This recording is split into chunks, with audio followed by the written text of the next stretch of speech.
Hello दोस्तों, मेरा नाम है अरबाब उस्मानी और मैं को फाउंडर हूँ अपस्किल का। और सबसे पहले आपको बहुत बहुत मुबारकबाद हमारे 74th इंडिपेंडेंस डे का। और आज हम लोग बात करने वाले हैं क्यों हम लोगों को अपनी जो कंफर्टेबल सीट है उसको छोड़ के ऊपर उठना पड़ेगा और लोगों को स्किल अप करना पड़ेगा। क्यों करना पड़ेगा, क्यों मैं आया, मेरा भी एक ये पर्सनल रीज़न है कि मैंने क्यों अपस्किल खोली, उसका वन ऑफ द रीज़न ये भी है। जैसा कि हम सभी जानते हैं कि भारत एक बहुत महान देश है और बचपन से हम लोग सुनते आए हैं कि भारत एक विविधताओं का देश है। इसका एक रीजन जो होता है दूसरे रीजन से नहीं मिलता है। हमारे बचपन की कहावत है कि कोस कोस पे पानी बदले 10 कोस में वानी, यानी इसका मतलब ये होता है कि हर 1 माइल के अंदर में इंडिया में पानी चेंज हो जाता है, हर 10 माइल के अंदर में आपको लैंग्वेज चेंज हो जाता है। इतना ज़्यादा है, 1700 लैंग्वेज से ऊपर है इंडिया के अंदर में, आपको पता नहीं होगा, 1700 प्लस लैंग्वेज इंडिया के अंदर में। और इतना ज़्यादा डिफरेंट आप अगर पकड़ लो, अगर हम लोग भौगोलिक तरीके से देखें, अगर हम लोग ज्योग्राफिकल तरीके से देखें तो भारत में एक तरफ राजस्थान का रेगिस्तान है तो दूसरा तरफ पांडिचेरी है जहाँ पे दुनिया में सबसे ज़्यादा बारिश होती है। भारत में अगर उत्तराखंड पहाड़ वाला है तो बिहार जो है वो मैदान वाला एरिया है, राइट। तो हर तरह के हैं, एक जगह एक पार्ट में सूखा पड़ता है तो दूसरी जगह बाढ़ आ जाता है, इस तरह की चीज़ें भी होती हैं बिहार, राइट। कश्मीर जैसा बर्फीला जगह है तो फिर उसके बाद भुवनेश्वर जैसा गर्म जगह भी आपके पास में आपको नजर आ जाएगा, उड़ीसा जैसा, राइट। खनिज पदार्थ भरे पड़े हैं। और इसके अलावा बहुत सारे लोग आते हैं, भारत ने सबको अपनाया है, हिंदू हो, मुस्लिम हो, सिख हो, ईसाई हो, सब रहते हैं यहाँ पे, सब धर्म के रहते हैं। इतना ज़्यादा डाइवर्सिटी किसी कंट्री के अंदर में और नहीं है, बहुत ज़्यादा डाइवर्स है। But at the same time जब कंट्री की बात आती है, जब अपने देश की बात आती है तो हम लोग साथ में खड़े होते हैं। लेकिन अब इस खड़े होने को सिर्फ जबानी खड़े होने से लेके हम लोग को जमीनी खड़ा होना पड़ेगा। जबानी और जमीनी में क्या फर्क होता है? जबानी मतलब कि हम भारत माता को प्यार करते हैं, भारत माता की जय, जय हिंद, इनकलाब जिंदाबाद, ये सारी चीजें जो हैं ये जबानी बातें हैं। जमीनी बातें क्या हैं कि आपको जमीन पे उतर के जिनके बारे में आप बोल रहे हो कि नहीं इनकी जय है, तो इनकी जय क्या हो उसका रीजन आपको पूरी दुनिया को देना पड़ेगा। क्योंकि एक कंट्री को बनाता है वहां के लोग, एक कंट्री वहां के लोगों से बनता है, राइट। अगर वहां के लोग अच्छा करेंगे, अच्छा करते हैं, आप एग्जांपल देख लो, बहुत सारे लोग बोलते हैं कि नहीं यूएस सबसे महान कंट्री है इसके अंदर में, राइट, वर्ल्ड के अंदर में। तो इसका एक रीजन ये भी है कि उसको इसलिए भी बोला जाता है क्योंकि वहां के लोग हर एरिया में परफॉर्म करते हैं। आप स्पोर्ट्स देख लो, स्पोर्ट्स के अंदर में जब ओलंपिक होता है आप उठा के देख लो कि कौन सी ऐसी कंट्री है जो सबसे ज्यादा गोल्ड मेडल लेके आती है, आप उठा के देख लो, राइट। आप देख लो साइंस में, आप देख लो टेक्नोलॉजी में, हर चीज में उन्होंने काम किया, वहां के लोगों ने काम किया। अगर मैं उन्होंने बोलूंगा कि अमेरिका ने काम किया तो अमेरिका तो लोगों से बना, राइट, वहां के लोगों ने काम किया। वैसे ही हमें भी एक्सेल करना पड़ेगा अपने अपने एरिया के, हमारे यहाँ के लोगों को। लीडरशिप बहुत जरूरी है, लीडरशिप हमारी कंट्री को है, हमेशा से रही है, लीडरशिप है, अभी और भी अच्छी स्ट्रांग लीडरशिप हमारे पास में है, हमको उसका फायदा उठाना पड़ेगा लीडरशिप के। But at the same time अगर आप सिर्फ बैठ के सोचोगे कि नहीं लीडरशिप वाले ही सारा काम करेंगे तो इसका मतलब कि आप सिर्फ जबानी तौर से बोलते हो भारत माता की जय, आप जमीनी तौर से नहीं देखना चाहते हो। जबानी तौर क्या होता है, इसका और एग्जाम्पल लेते हैं। आपके घर में किसी ने कोई कचरा गिरा हुआ है तो आप थोड़ी उसको बोलोगे कि भाई कचरा उड़ जा, तो कचरा उड़ जाएगा। आप उठोगे, झाड़ू लेके उठोगे, पोछा लेके उठोगे और उसको साफ करोगे, तब उठेगा। तो जबानी बोल देना और जमीनी कर देना, तो हमेशा जमीनी जो होता है वो ज्यादा इंपॉर्टेंट होता है जबानी से, ठीक है। नाउ इंडिया के अंदर में अभी हम लोग इसका थोड़ा सा और एग्जांपल ले लेते हैं, क्योंकि अभी इंडिया और चाइना के बीच में बहुत ज्यादा वॉर हो रहा है, बहुत ज्यादा ट्रेड वॉर है, बहुत ज्यादा यू नो दैट बिजनेस के लेके है और बहुत ज्यादा बॉर्डर पे भी गर्मा गर्मी है। हम लोग उसी को लेके बात करते हैं कि क्या है, राइट। नाउ एग्जांपल लेते हैं चाइना और इंडिया, और कुछ हम लोग वहां से भी सीखने की कोशिश करते हैं। क्योंकि अगेन अगर आप हम लोग शास्त्र पढ़ेंगे, आप अगर रामायण पढ़ेंगे तो रामायण में भी जब रावण को जब भगवान राम ने मारा था तो लक्ष्मण को उससे सीखने के लिए भेजा था, राइट। तो हमारे कल्चर में ये चीज़ बुनी हुई है कि हम लोग दुश्मन से भी सीखते हैं, हम लोग उनसे भी सीख लेते हैं, राइट। तो हम लोग ब्लाइंड नहीं, अंधे की तरह दुश्मनी नहीं करते हैं, हम लोग सीखते हैं। तो भगवान राम के इस जो भी ये कृत है उस कृत से हम लोग कुछ सीखने की कोशिश करते हैं, राइट। नाउ अगर हम लोग देखें तो इंडिया और चाइना दोनों का पॉपुलेशन ऑलमोस्ट सेम है, ऑलमोस्ट सेम है, थोड़ा सा 19-20, 18-20 होगा, उससे ज्यादा नहीं होगा। बट जब हम लोग देखें चाइना में कितनी ऐसी पॉपुलेशन है जो स्किलफुल है और इंडिया में कैसे इतना परसेंटेज ऑफ पॉपुलेशन को स्किलफुल है, तो आपको बहुत जमीन आसमान का फर्क नजर आएगा। क्योंकि चाइना की जो मैक्सिमम जनता है वो स्किलफुल है, वो काम करने वाली जनता है, मैक्सिमम जनता वैसी है वहां पे। उसका बहुत सारा रीजन है। उसका एक रीजन है कि चाइना की लीडरशिप ने एक बहुत बड़ा डिमांड क्रिएट किया वर्ल्ड के अंदर में, और उसके बाद में डिमांड को फुलफिल करने के लिए अपने आप को बहुत बेस्ट डेस्टिनेशन बताया, इसलिए सारी कंपनी वहां से लेती हैं, सामान लेती हैं, क्योंकि वो बना सकते हैं। तो वैसा ही कुछ हम लोगों को अपनी कंट्री में भी करना पड़ेगा, क्योंकि देखिए अगर आप देख लो किसी भी चीज के मैन्युफैक्चर के अंदर में देख लो, मैन्युफैक्चरिंग के अंदर में देख लो, जूते से लेके कपड़े से लेके इलेक्ट्रॉनिक सामान तक चाइना बहुत आगे है हमसे, राइट। उसका एक रीजन है कि वो प्रोड्यूस कर पाते हैं, हमारा एक रीजन है कि हम भी प्रोड्यूस करते हैं, उतनी मात्रा में नहीं करते हैं, क्योंकि हमारे पास में स्किलफुल लोग नहीं है उस चीज को करने के लिए, राइट। नाउ इसके लिए हम लोगों को क्या करना पड़ेगा, क्या कर सकते हैं, क्या नहीं कर सकते हैं, तो इसके लिए हम लोगों को ये एक जनरेशन में नहीं होगा, इसके लिए हम लोग को थोड़ा सा लंबा विजन लेके चलना पड़ेगा। जो स्किल इंडिया है या स्किलफुल इंडिया है, राइट, उसके लिए हम लोग को थोड़ा सा लंबा विजन लेके चलना पड़ेगा। सबसे पहला चीज प्रॉब्लम जो है हम लोग को सॉल्व करना पड़ेगा वो है रिस्क टेकिंग एबिलिटी। हमारे यहाँ एंटरप्रेन्योरशिप माइंडसेट के लोग कम है, तो हमें थोड़ा सा पुश करना पड़ेगा, क्योंकि ये एंटरप्रेन्योरशिप माइंडसेट वाले लोग बहुत ज्यादा अच्छा काम करते हैं। क्या काम करते हैं? आपको तो सिर्फ दिखता है कि नहीं वो एंटरप्रेन्योर है, वो बिजनेसमैन है, पैसा कमाता है, लेकिन उसका इंपैक्ट सोसाइटी में देखो कि आप क्या होता है। उसका इंपैक्ट ये होता है, लेट्स से मैं धीरू भाई का एग्जांपल ले लेता हूं, आपको दिखता है ना धीरू भाई बहुत पैसा कमाता है, लेकिन उसका इंपैक्ट देखिए क्या होता है आपके डे टू डे लाइफ में। हजारों लाखों लोगों को उसने नौकरी देके रखा है। तो जो लोग शायद नौकरी स्किलफुल लोग होते हुए भी नौकरी ना मिले, उनके लिए एक जगह हो गई, उनका खुद का लाइफ बेटर होगा, सैलरी पाएंगे, खुद का लाइफ बेटर होगा उनका, राइट।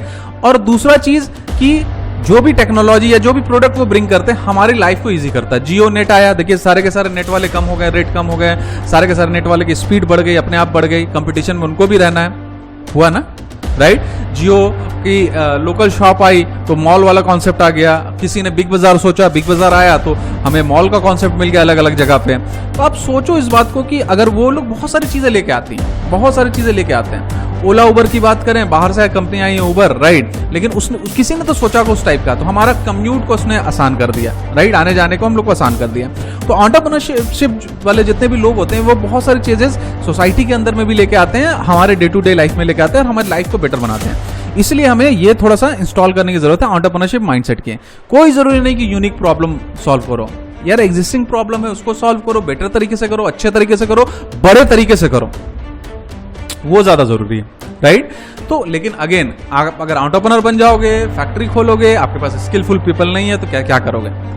इसीलिए हमें दूसरा चरण जो है उस पर भी काम करना पड़ेगा। और हमें, जैसे कि मैं डिजिटल मार्केटिंग में हूं, मैं बहुत कंफर्टेबली जॉब कर सकता हूं, कहीं पे जाकर जॉब कर सकता, अभी भी कर सकता हूं। मुझे बाहर से भी ऑफर आते हैं, मुझे दुबई से ऑफर आ चुके हैं, मुझे यूएस से आ चुके हैं, कनाडा से आ चुके हैं, लंदन से आ चुके हैं। मैंने सबको ठुकरा के बोला नहीं, मेरे को अपने इंडिया को, अपने भारतवर्ष को, इसको बेटर करना है, यहाँ के लोगों को बेटर करना, और इसलिए मैं यहाँ पे अपना जॉब अच्छा खासा 7 digit salary, right, 6 digit salary जिसको बोलते हैं, राइट, 6 डिजिट सैलरी को मैं छोड़ के यहाँ पे आके मैं ये कर रहा हूँ, यहाँ पे आके लोगों को पढ़ा रहा हूँ, सिखा रहा हूँ, टीचर बन गया, राइट। तो क्यों बन गया? उसका रीजन यही था कि मुझे एक बात पता है कि लीडरशिप जो है लीड करेगी, but at the same time again हम लोगों को जमीनी तौर पे उतर के काम करना पड़ेगा। अब कोई आदमी बैठा हुआ है और सोच रहा है कि नहीं मिल्खा सिंह बन जाएगा, मिल्खा सिंह को भाई ट्रैक में प्रैक्टिस करनी पड़ेगी। मिल्खा सिंह भागेगा तभी मिल्खा सिंह बनेगा, मिल्खा सिंह रियाज करेगा, प्रैक्टिस करेगा तभी मिल्खा सिंह बनेगा, राइट। बैठ के सोच के कोई भी मिल्खा सिंह नहीं बन सकता, बैठ के सोच के कोई भी किसी अपनी कंट्री को महान नहीं बना सकता, ग्रेट नहीं बना सकता। उसके लिए हमें और आपको अपना पिछवाड़ा उठाना पड़ेगा और आके काम करना पड़ेगा। तो इसी सोच के साथ में जो सेकंड टर्म है, अगर आपको एंटरप्रेन्योरशिप फैक्ट्री बना रहे तो आपको उसमें स्किलफुल लोग भी चाहिए, तो हमें ये भी जनरेट करनी पड़ेगी कि स्किलफुल लोग कैसे हैं, राइट। तो उसके लिए हमें जो हमारे आपके जैसे लोग हैं, आप जो सुन रहे हो शायद आप भी काफी साल जॉब्स में और आपने भी डेवलप स्किल की है, खुद से सीख के काम कर करके सीख की है, अपने आसपास वाले को सिखाओ। अगर आप जॉब नहीं छोड़ सकते हो ना, तो कम से कम अपने अगल बगल 2-4 आदमी को पकड़ो और उनको सिखाओ, अपनी चीजें सिखाओ। यार इस बात से डरना बंद कर दो कि वो मेरी जॉब खा जाएगा। अगर आपके अंदर में क्रिएटिविटी है, आपके अंदर में लीडरशिप क्वालिटी है, किसी की हिम्मत नहीं है कि आपकी जॉब खा जाए। इस डर से आप अपनी कंट्री का खुद नुकसान करो और अपनी कंपनी की तो कर ही रहे हो। क्योंकि उसके पास में लेस स्किलफुल पेपर आ रहे हैं, राइट, लेस स्किलफुल लोग आ रहे हैं। तो एक चीज का ध्यान रखो कि ये एक बहुत बड़ी रिस्पॉन्सिबिलिटी है। तीसरा एक और पॉइंट है कि अच्छा, अब मैंने जैसे ये बोला, अब इसमें कुछ लोग फायदा उठाने आ जाते हैं। डिजिटल मार्केट इंडस्ट्री में ही 80% इंस्टीट्यूट ऐसे ही हैं जो आपको आउटडेटेड चीज सिर्फ पैसे के लिए है, सिर्फ पैसे के लिए। ये बहुत फेमस बात है, बहुत लोग जानते हैं। आज भी इंटरनेट करो तो सब कोई निगेटिव बोलते हैं। क्यों निगेटिव बोलते हैं? इसलिए निगेटिव बोलते हैं क्योंकि उन्होंने ऐसा कांड कर चुके हैं लोगों के साथ में। तो अगर आप किसी को पढ़ाते हो, वो बंदा आपको पैसा देता है, राइट, पढ़ने के लिए, हो सकता है कि शायद उसके पास में वो लास्ट रिसोर्ट हो। बददुआएं ना लो लोगों से, सही चीज पढ़ाओ। अगर आता है तो सही चीज पढ़ाओ, नहीं आता है, कुछ और आता है तो कुछ और करो। लेकिन जस्ट बिकॉज उसमें पैसा है, सामने वाले को जानकारी नहीं है, उस बात पे बेवकूफ ना बनाओ। मैं तो हमेशा से बात कहता हूं और मैं इसके लिए बहुत ज्यादा वोकल हूं और इसके लिए मैं हमेशा वोकल रहूंगा, राइट। नाउ अपनी रिस्पॉन्सिबिलिटी समझिए, क्योंकि आप सिर्फ एक लोगों को स्किलफुल नहीं कर रहे हो। अगर आप एक लोगों का स्किल खराब करते हो तो पूरे नेशन पे भी उस पर फर्क पड़ता है, क्योंकि वो बंदा फिर से जाके इकोसिस्टम के अंदर फिट होगा और खराब स्किल के साथ फिट होगा। अगर आपकी गाड़ी में एक खराब चक्का या एक खराब नट लग जाए तो पूरी गाड़ी जो है बैठ जाएगी। तो उस चीज को हमें अपनी रिस्पॉन्सिबिलिटी एज अ टीचर भी समझनी चाहिए, राइट। हमें अपने कंट्री को स्किलफुल बनाने के लिए हमें क्यों बनाने की जरूरत है? क्योंकि हमें एक बेटर लाइफस्टाइल होना जरूरी है, राइट। हर आदमी का, आज हो सकता है 20 साल पहले मैं जिस लाइफस्टाइल में जी रहा हूं आज नहीं जी रहा हूं। हो सकता है 20 साल पहले मैं 2 कमरे के रूम में हूं, आज मैं एक बड़े अच्छे आलिशान फ्लैट में रहता हूं। मेरी लाइफ बेटर हुई है, राइट। पहले मैं नॉर्मली कुछ चीजें खा लेता था, अभी बाहर रेस्टोरेंट में जाके खाता हूं। मेरी लाइफ बेटर हुई है, मेरी लाइफस्टाइल बेटर हुई है, सबकी हुई है 20 साल में। लेकिन उसका रीजन क्या है? क्योंकि आपके पास में जब पैसे आए, वो तो एक चीज है। दूसरी चीज कि जब लोगों ने चीजें बनाने बिल्ड कर दी। मॉल नहीं था 20 साल पहले, मैं मॉल नहीं जाता था, राइट। तो हमें इन सब चीजों को थोड़ा इनकरेज करना पड़ेगा। सोसाइटी में भी जब कोई आदमी बिजनेस करना चाहता है, उसको टांग खींचने की जगह पे उसको थोड़ा इनकरेज करो यार। उसको बोलो कि ठीक है, चलो यार, तुम नहीं कर रहे हो ना, तुम कर रहे हो ना, ठीक है, चलो हिम्मत दिखाया तो अच्छी बात है, तुम करो, हम तुम्हारे साथ हैं। लोग हमारे यहाँ पे क्या करते हैं कि उनसे खरीदेंगे नहीं, ऊपर से उनका मजाक उड़ाना चालू कर देते हैं। तो भाई वो तो ऑलरेडी इतने प्रेशर में रेवेन्यू जनरेट करने वाला जो एंटरप्रेन्योर है, वो सिर्फ अपने लिए नहीं कमाता, वो अपनी जितनी टीम है 10, 15, 20 लोग हैं या 40 लोग हैं, सबके लिए वो कमाता है। उसकी रिस्पॉन्सिबिलिटी, वो 40 घर, अगर 40 एम्प्लॉय तो 40 घर चलाने की, सिर्फ अपनी घर चलाने की नहीं है उसकी रिस्पॉन्सिबिलिटी। और ऊपर से आप लोग आके बोलते हो कि नहीं अरे तुम्हारा तो नहीं चलेगा, ये होगा, उसकी मजाक उड़ाते हो। तो ये सब चीज छोड़ना चाहिए, हम लोग को ये सब चीज छोड़नी चाहिए, राइट। ताकि लोगों को अप्रिशिएट हो, ताकि हमारा नेशन स्किल अप अगर होगा तो नेशन ज्यादा बेटर होगा, हमारी लाइफस्टाइल बेटर होगी। जो हम लोग बोलते हैं विश्व गुरु बोलते हैं, या हम लोग को लीडिंग नेशन होगा, तो उससे भी हम लोग को बहुत ज्यादा फायदा होगा। सारे लोगों को फायदा होगा उससे, स्किल अप करने से सारी की लाइफ बेटर होगी।